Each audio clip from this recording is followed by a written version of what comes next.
नमस्कार. मी चंपतराव डाकोरे गुंचेलीकर, दिव्यांग व्रत निराधार मित्रमंडळ महाराष्ट्र. मी स्वतः दिव्यांग असल्यामुळे मला दिव्यांगाची खूप वेदना होतात. वयाच्या मानाने माझं दिव्यांगत्व वाढत गेल्यामुळे मी सामान्य रुग्णालय, जिल्हा सामान्य रुग्णालय नांदेड येथे तपासणीसाठी गेल्यानंतर मला फिजिओथेरपी करण्याचा सल्ला डॉक्टरांनी दिला. मी फिजिओथेरपी करण्यासाठी डॉक्टरच्या सल्ल्याप्रमाणे फिजिओथेरपी विभागात गेले असता मला फिजिओथेरपीमध्ये फक्त त्यांच्या मशीनवर 2 मिनिटांमध्ये माझी फिजिओथेरपी करण्यात आली. मी विचार केला. मी प्रत्यक्षात त्या डॉक्टरला भेटला. डॉक्टर साहेब, मी दिव्यांग आहे, मला खूप वेदना होता.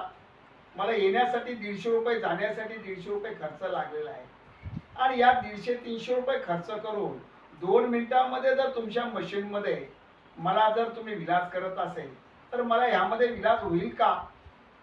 त्याने सांगितलं, एवढं या ठिकाणी पेशंटची गर्दी आहे, त्याप्रमाणे आम्हाला आमच्या पोर्टलप्रमाणे आम्हाला सुविधा देता येते.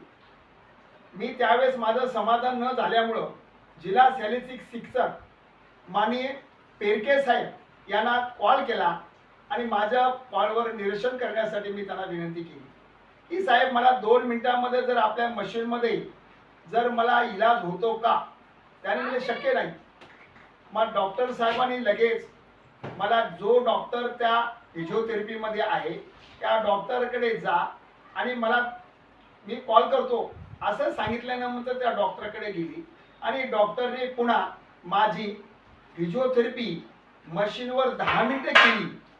पण माझी केली, मी तक्रार केलीमुळं, मला त्याचा अनुभव असल्यामुळं, मी तक्रार केल्यामुळं जर मला 10 मिनिटाचा फिजिओथेरपी होत असेल आणि जिल्ह्यामधून सामान्य रुग्णालय, गोरगरीब रुग्ण, त्यासाठी त्यांच्या वेदना कमी व्हावे म्हणून जर जिल्हा शल्यचिकित्सकाकडे जिल्हा सामान्य रुग्णालयामध्ये इलाज करण्यासाठी फिजिओथेरपी घेत असतील, त्यांना जर 2 मिनिटांमध्ये वेळ मिळत असेल आणि त्या ठिकाणी सकाळी 8 ते 12 वाजेपर्यंत दवाखान्याचं ओपीडी चालू असताना त्यामध्ये ओपीडीचं तिकीट 10-12 वाजेपर्यंत मिळते.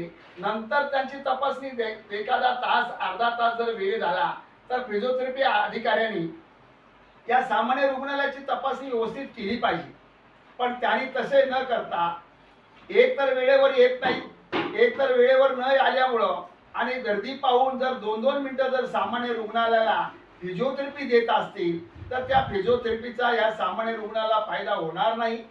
म्हणून सामान्य रुग्णालयामध्ये येणाऱ्या पेशंटला त्रास होणे, त्यांना इलाज व्हावं म्हणून माननीय जिल्ह्याचे कर्तव्यदक्ष जिल्हाधिकारी साहेब, माननीय जिल्ह्याचे कर्तव्यदक्ष जिल्हा शल्यचिकित्सक साहेब पेरके साहेबांनी विशेष लक्ष देऊन येणाऱ्या सामान्य रुग्णालयामध्ये पेशंटला व्यवस्थित इलाज झाला पाहिजे यासाठी लक्ष द्यावं. सकाळी वेळेवर येत नाहीत आणि दुपारी 12च्या अगोदर ओपीडी मध्ये त्या फिजिओथेरपी मध्ये पूर्ण गर्दी कमी होऊन जाते. मी 12 वाज मी त्या दिवशी थांबलं आणि त्या दिवशी विचारलं, साहेब तुम्ही एवढी गर्दी केली, 2 मिनिटं फिजिओथेरपी दिली, आता तर तुमचं सगळं बंद झालेलं आहे, आता तर गर्दी नाही. तर त्यांनी सांगितलं आमचा 12 वाजेपर्यंत टाइम असतो.